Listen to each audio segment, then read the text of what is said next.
मतलब आप कह रहे हैं बीजेपी वाले ढोंग करते हैं, सही हिंदू नहीं है, सिर्फ राजनीति के लिए हिंदुत्व का इस्तेमाल करते हैं। जब जब अधर्म बढ़ेगा और कंस जैसे लोग बढ़ेंगे। आपने युद्ध भी किससे मोल लिया है? बीजेपी से।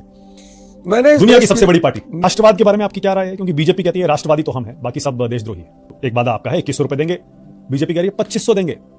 आप कहते हैं कि हमने अपने वादे दिल्ली में पूरे किए, वो कह रहे हैं मध्य प्रदेश में, महाराष्ट्र में महिलाओं को पैसे दे के आ रहे हैं, शुरुआत कर दी है वहां पे, और आपने पंजाब में नहीं दिया अभी तक। तो मोदी जी के बारे में आपने अभी कहा कि 10 साल में उन्होंने अपना एजेंडा बदल दिया, भटका रहे हैं। चुनाव क्यों जीत रहे हैं फिर? 3 बार कैसे जीत गए? अब आपकी पार्टी पर आरोप है कि आप रेवड़ियां बांटकर वोट लेते हैं। आप 2 बार चुनाव सिर्फ रेवड़ियों के आधार पर जीते हैं, फ्री बिजली फ्री पानी। इस बार आपने 2100 रुपए का वादा कर दिया। क्या करना चाहते हैं राजनीति में? अगर दिल्ली में आप जीत जाते हैं क्या करोगे? भ्रष्टाचार पर आपका क्या स्टैंड है ओझा सर? क्योंकि आपके नेता अरविंद केजरीवाल भी भ्रष्टाचार के मुद्दे पर ही आए थे राजनीति में। अरविंद केजरीवाल में ऐसा क्या है जो अवध ओझा को प्रभावित करता है, सबसे ज्यादा प्रभावित करता है? तो चलिए शुरू करते हैं। चलो भाई देखो अब मैं क्या करता हूँ। सीधे बीजेपी को आते ही चुनौती दे दी, आ जाओ रामचरितमानस पे हो जाए आमने सामने की बहस। क्यों आप चुनौती दे रहे हैं? मैं चुनौती नहीं दे रहा था, मैं ये कह रहा था कि जब आप ही लोग के साथ शायद कहीं डिबेट में कोई बीजेपी के प्रवक्ता से हमारे प्रवक्ता ने कहा हो सुनाते हैं चौपाई, भाग गए। जब 2014 में आपने कहा स्विस बैंक, काला धन, स्मार्ट सिटी, बेरोजगारी, महंगाई, अब समझ रहे हो? और 2014 में आम आदमी पार्टी ने कहा शिक्षा, स्वास्थ्य। आज आम आदमी पार्टी अपना डाटा दे रही शिक्षा का, अंबेडकर एक्सीलेंस प्रोग्राम बता रही है कि साहब 9 लड़के सिलेक्ट हुए थे 2014 में सरकारी स्कूलों से आईआईटी में, आज 742 लड़के हुए हैं। आज आप बात कर रहे हैं बटेंगे तो कटेंगे, तो कहीं ना कहीं आप दोनों लोग से साथ चले, पैरेलल चले। एक आदमी अपने मुद्दे की बात कर रहा है और दूसरा आदमी जनता को भरमा रहा है, कह रहा हम हिंदू हैं। सही पकड़े हैं। तो हिंदू हो तो आओ गीता पे हो जाए, दूसरा अध्याय, पहला अध्याय, कुछ चर्चा हो जाए, तब तो पता चलेगा समाज को कि असली हिंदू कौन है। हम तो मानक भाई आपसे कह रहे हैं कि सबको बुलाओ अपने चैनल पर, सबको, और फिर यही साबित हो जाए कि हिंदू कौन है। मतलब आप कह रहे हैं बीजेपी वाले ढोंग करते हैं, सही हिंदू नहीं है, सिर्फ राजनीति के लिए हिंदुत्व का इस्तेमाल करते हैं। नहीं, क्या वो रामचरितमानस नहीं पढ़ते? नहीं, मैं ये नहीं कह रहा हूं, मैं तो यही कह रहा हूं ना कि जब आप हिंदू चिल्ला रहे हैं, ये देश सबका है। बात तो सही है। 1857 से लेकर 1947 तक इस देश का हर आदमी मरा, सबने अपनी कुर्बानी दी, हर वर्ग, हर जेंडर। तो ये देश सबका है, हमें सबकी बात करनी चाहिए। ओके, आपने सही कहा, आप डर नहीं रहे, इसीलिए आपने अभी हाल ही में अरविंद केजरीवाल जी की तुलना कृष्ण से कर दी और इशारों में मोदी जी को कंस बता दिया। इशारा तो वही था ना, कृष्ण और कंस की तुलना, वो आपने क्यों कहा था? मैंने कहा, आरोप प्रत्यारोप की बात चल रही थी, तो मैंने कहा कि भैया देखो ऐसा है कि जब भी कोई व्यक्ति अधर्म का विनाश करने आएगा, भाई केजरीवाल जी आज सबके दुश्मन बने हुए हैं। क्यों बने हुए हैं? सरकारी स्कूलों में उच्च शिक्षा, आज दिल्ली का आदमी चाहता है कि मेरे बच्चे सरकारी स्कूल में पढ़े, तो सरकारी स्कूल अच्छे हो जाएंगे तो प्राइवेट स्कूल में एडमिशन कम हो जाएगा कि नहीं हो जाएगा? समझ रहे हो? यह धर्म का उद्धार है कि नहीं? अब वो रिक्शे वाले का बच्चा भी आईएएस बनने का सपना देख सकता है, अब वो मजदूर का बच्चा भी आईआईटी क्वालिफाई करने का सपना देख सकता है। यह धर्म का काम है। मोहल्ला क्लिनिक किसी और प्रदेश में है, यूपी में है, बिहार में है, यह धर्म का काम है। आयुष्मान योजना तो चल रही है। 600 अस्पतालों ने हरियाणा में कहा 400 करोड़ रुपया हमारा दो, नहीं तो हम नहीं मानेंगे आयुष्मान योजना।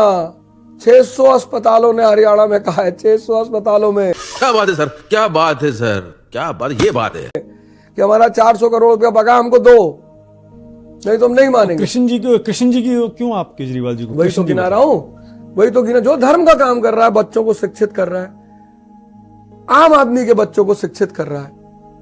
हमारे शहर में मैं जानता हूं कि लोग प्राइवेट स्कूल में अपने बच्चों को पढ़ाने के लिए मरते हैं, और प्राइवेट स्कूल की फीस और फिर उसके नखरे। स्वास्थ्य, संजीवनी योजना, बचत, एक परिवार 10,000 रुपए महीना दिल्ली में बचा रहा है, 1,20,000 रुपया साल, 5 साल में 6 लाख रुपए। अब ये सब इन्होंने तो कुछ ऐसा किया नहीं। तो आपने क्या कहा था उसमें, जब कृष्ण जी से आपने तुलना की थी केजरीवाल जी की?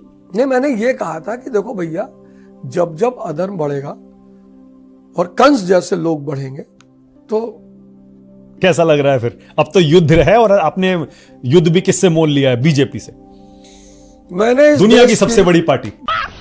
मस्त जोक मारा रे, ये हंस रहे हलकट हंस। मैंने इस देश की जनता के लिए जनरल से एसी में आना आसान है ट्रेन में, लेकिन एसी से जनरल में जाना बहुत चुनौतीपूर्ण है। 1950 की संसद जो थी 51 की, उसमें डॉक्टर लोहिया, डॉक्टर अंबेडकर, इन सब ने संघर्ष किया सिर्फ अपनी देश की जनता के लिए। और आज मैं अगर यहां आया हूं, भगवान के आशीर्वाद से, ना तो मुझे नाम की चिंता थी और ना मुझे पैसों की चिंता थी, लेकिन अगर आज मैं यहां आया हूं तो सिर्फ एक वजह से आया हूं कि ये जो देश की राजनीतिक धारा उटपटांग धारा में बह रही है, उसको कहीं ना कहीं एक सही धारा लाई जाए। और मेरे जीतने के बाद मेरे जैसे न जाने कितने लोग इस बात से उत्साहित होंगे कि इस देश की जनता अच्छे लोगों के साथ भी खड़ी हो रही है। ये बड़ी अच्छी बात कही आप। राष्ट्रवाद के बारे में आपकी क्या राय है? क्योंकि बीजेपी कहती है राष्ट्रवादी तो हम हैं, बाकी सब देशद्रोही है। क्या बोला तुम? बिल्कुल, इनको सर्टिफिकेट दे रखा है यूनाइटेड नेशन ने। हाँ, हमको भी कोई बता रहा था कि कोफी अन्नान ने जो है इनको एक सर्टिफिकेट दिया है, और पता नहीं कौन कह रहा था कि यूरोपियन यूनियन भी कहता है कि भाजपा ही जो है राष्ट्रवादी है। सही कह रहे हो आप, बहुत राष्ट्रवादी है, तभी तो बिना बुलाए पाकिस्तान चले गए थे। आईएसआई के एजेंटों को भारत बुला लिया। अरे बहुत पक्के राष्ट्रवादी है, इनसे बड़ा राष्ट्रवादी कौन है? चीन के मुद्दे पे चुप हो जाते हैं, उस पर बात ही नहीं करना चाहते। सही पकड़े हैं। चिल्ला चिल्ला के उस लोग इनसे कह रहे हैं कि भैया हमारी जमीन कब्जा हो गई है, पर हुडी पहन के घूमने से टाइम मिले तब तो।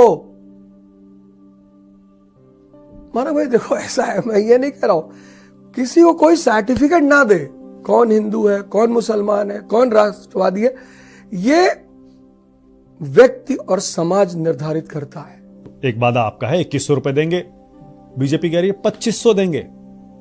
आप कहते हैं कि हमने अपने वादे दिल्ली में पूरे किए, वो कह रहे हैं मध्य प्रदेश में, महाराष्ट्र में महिलाओं को पैसे दे के आ रहे हैं, शुरुआत कर दी है वहां पे, और आपने पंजाब में नहीं दिया है अभी तक। तो रुको जरा, सबर करो। तभी तो 600 अस्पतालों ने हरियाणा में सबको पैसे दे, सबका पेमेंट ये कर रहे हैं। एकदम आप कुछ बातें ना इतनी अच्छी बोलते हो। वो जो 400 करोड़ बकाया है आयुष्मान भारत का, इनसे कहिए वो दे दें हरियाणा वाला, नहीं तो वो बेचारे सब हॉस्पिटल आयुष्मान भारत का कार्ड कैंसिल कर देंगे, गरीबों का स्वास्थ्य खतरे में पड़ जाएगा। इनसे कहिए वो काम करे जो जनता के हितों को सीधे प्रभावित करे, उनकी रक्षा करे। मानक भाई, हमारी तरफ से ये बात मोदी जी से जाके की कि वो जो 600 अस्पतालों का 400 करोड़ बकाया उसको दे दे। सारे वादे एक जैसे हैं। घोषणा पत्र आपका देखा, कल अभी गारंटी आई है, उनका देख लीजिए उठा के, संकल्प पत्र बिल्कुल सेम, बस थोड़ा बहुत ऊपर नीचे है। कांग्रेस के भी बिल्कुल वैसे ही वादे हैं। 3 दिन पहले यूपी में बिजली के बिल में 15% की बढ़ोतरी की गई है। जहां ऑलरेडी शासन में हो वहां कर ही नहीं पा रहे हो। दिल्ली से काहे इतना प्रेम है? दिल्ली दिल्ली दिल्ली, सबको बस दिल्ली चाहिए। ये बड़ी अच्छी बात कही आप। ऐसा क्या है भाई? जहां पहले से रह रहे हो वहां शिक्षा फ्री कर दो, पानी फ्री कर दो, बिजली। तो आज इनको ये संकल्प पत्र देने की जरूरत पड़ती? अगर आज ये यूपी में, एमपी में, जहां जहां ये शासन कर रहे हैं, हरियाणा में, अगर ये सारे वादे जो ये दिल्ली में कर रहे हैं, अगर इन सारे राज्यों में पूरा कर रहे होते, इनको यहां संकल्प पत्र देने की जरूरत ही नहीं। कॉपी पेस्ट किया है क्या? नकलची है ये, और नकलची लोगों को बहुत बड़ा कैरियर नहीं होता। ये गड़बड़े बाबा। अच्छा, मोदी जी के बारे में आपने अभी कहा कि 10 साल में उन्होंने अपना एजेंडा बदल दिया, भटका रहे हैं। चुनाव क्यों जीत रहे हैं फिर? 3 बार कैसे जीत गए अगर अच्छा काम नहीं कर रहे और जनता की सेवा नहीं कर रहे और डिलीवर नहीं कर रहे, अपने वादे पूरे नहीं कर रहे? तो रुको जरा, सबर करो। चुनाव जीतना सिर्फ वादे पूरे करने पर निर्भर नहीं करता, वोट भी तो कटवा सकते हैं। अब दिल्ली में कितना बड़ा रैकेट चला वोट कटवाने का। एक वो है, कहीं कहीं तो शॉल बांट रहे हैं, सोने की चेन बांट रहे हैं, कंबल बांट रहे हैं। सबकी इनको क्या जरूरत है जब ये भारत में इतने नामी लोग हैं? समझ रहे हो? दिल्ली में अभी मैं बताता हूं, यही मेरे पटपटगंज विधानसभा सीट में यहाँ के जो भाजपा प्रत्याशी हैं, उनके लोग उन्हीं का लेटर पैड लेके टहल रहे हैं, महिलाओं से आचार संहिता में साइन करवा रहे हैं कि 2500 रुपया मिलेगा। कौन है ये लोग? कहां से आते हैं? अब आपकी पार्टी पर आरोप है कि आप रेवड़ियां बांटकर वोट लेते हैं। आप 2 बार चुनाव सिर्फ रेवड़ियों के आधार पर जीते हैं। फ्री बिजली, फ्री पानी। इस बार आपने 2100 रुपए का वादा कर दिया। रेवड़ी तो ये कहते हैं ना, पहले कहते थे, अब नहीं कहते। अब तो छोड़ अब तो उन्होंने भी अनाउंस किया है। हाँ, रेवड़ी तो ये कहते थे। हमारा बजट था 32,000 करोड़ का और फायदा करके हम पहुंचे 75,000 करोड़। दिल्ली का बजट एक फायदे का बजट है। बात तो सही है। तो अगर आपकी सैलरी 1 लाख रुपया, 1 लाख आपको बोनस मिल गया, तो वो 1 लाख रुपया आप एक्स्ट्रा अपने परिवार पे खर्चा करेंगे? बिल्कुल करेंगे। बच्चों को कपड़ा लेकर आएंगे, मिठाइयाँ लेकर आएंगे, कुछ सामान खरीद लेंगे। वही दिल्ली सरकार कर रही है। दिल्ली का पैसा जो फायदे का आता है वो दिल्ली के बीच, जनता के बीच में वापस कर देती है। नहीं, आपने जवाब नहीं दिया मेरा। हाँ, मैंने कहा ना, वही तो। नहीं, आपकी पार्टी पर आरोप है कि आप फ्री बीज से चुनाव जीते हैं 2 बार, 15 में और 20 में। 67 और 62 जो आई है इसलिए क्योंकि पानी फ्री कर दिया, बिजली फ्री कर दिया, बस यात्रा फ्री कर दी और तमाम चीजें। 30,000 रुपया सैलरी पाने वाला आदमी अगर 10,000 रुपया बिजली पानी में देगा तो उसके बच्चे कैसे पढ़ेंगे? जनता माफ नहीं करेगी। वो अपने घर का इलाज कैसे कराएगा? और ह्यूमन रिसोर्स का एक सिद्धांत है, हमने वो चीज फ्री की जिससे उनका जीवन विकसित होता है। अभी एक महिला मुझे मिली शशि गार्डन में, तो हमसे पूछी, भैया 2100 रुपया मिलेगा? तो हमने कहा पानी फ्री मिला? कहीं हाँ। हमने कहा बिजली? बोली हाँ। हमने कहा तो बहन जी मिलेगा, लेकिन मिलेगा तो आप करोगी क्या? तो बोली भैया मेरे बच्चे ना ट्यूशन नहीं पढ़ पाते, हम अपने बच्चों को ट्यूशन पढ़वाएंगे। कहां जा रहा है वो पैसा? समझ रहे हो? शिक्षा पूरी करना कोई गलत बात है? क्या करना चाहते हैं राजनीति में? अगर दिल्ली में आप जीत जाते हैं, क्या करना शिक्षा का एक ऐसा मॉडल पेश करना चाहते हैं कि कोटा में बच्चों को सुसाइड ना करना पड़े, कि दिल्ली में बच्चों को भटकना ना पड़े, उनको ये ना हो 22 साल की उम्र में कि अब मुझे क्या करना चाहिए। इन सारे मुद्दों पे काम करेंगे। क्या शिक्षा के क्षेत्र में ही अगर एमएलए बन गए, सरकार आ गई, तो शिक्षा के क्षेत्र में ही काम करना चाहते हैं? शिक्षा के क्षेत्र में काम करेंगे। शिक्षा मंत्री के पद पर आपकी कुछ आशा, उम्मीद? सुन के अच्छा तो बहुत लगता है, लेकिन ऐसी कोई आशा नहीं है, कोई उम्मीद नहीं है, क्योंकि पार्टी है। स्कूल और पार्टी सेम होता, जो प्रिंसिपल टाइम टेबल सेट करता है उसको सब मैं यही सुनना चाह रहा था। अगर पार्टी ने कह दिया तो फिर तो तैयार है ना इसके लिए। क्या बदलाव करेंगे आते ही? सबसे पहला वही क्रिएटिविटी का कॉन्सेप्ट, C&C, पहले वही करेंगे। सबसे सिलेबस में लागू कर देंगे, मतलब पढ़ाई इंटरेस्टिंग होनी चाहिए। हाँ, लड़के मतलब जैसे सुबह 7 बजे माँ बाप ने लड़कों से कहा स्कूल, उठ के बैठ गए। जैसे लड़कों से कहिए मॉल, तैयार है 2 बजे रात में जाने के लिए, क्योंकि वहां उनको मजा आता है। तो जब स्कूल में बच्चों को मजा आएगा, सही पकड़े हैं। तो जैसे रैंचो के स्कूल में बच्चे मस्ती से पढ़ रहे हैं लद्दाख में, वो एटमॉस्फेयर मैं दिल्ली में चाहता हूं। ओके। भ्रष्टाचार पर आपका क्या स्टैंड है ओझा सर? क्योंकि आपके नेता अरविंद केजरीवाल भी भ्रष्टाचार के मुद्दे पर ही आए थे राजनीति में। आज देखिए भ्रष्टाचार पर स्टैंड कहीं है ही नहीं। नहीं, अरे कैसे? पहले शीला जी को भ्रष्ट कहा, मनमोहन सिंह को भ्रष्ट कहा, पूरे सारे नेताओं को भ्रष्ट कहा।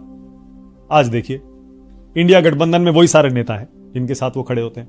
अच्छा, हमको सिखा रिया है। देखो, भ्रष्टाचार में माना भाई ऐसा है कि किसी का स्टैंड कभी बदल ही नहीं सकता, संभव ही नहीं है।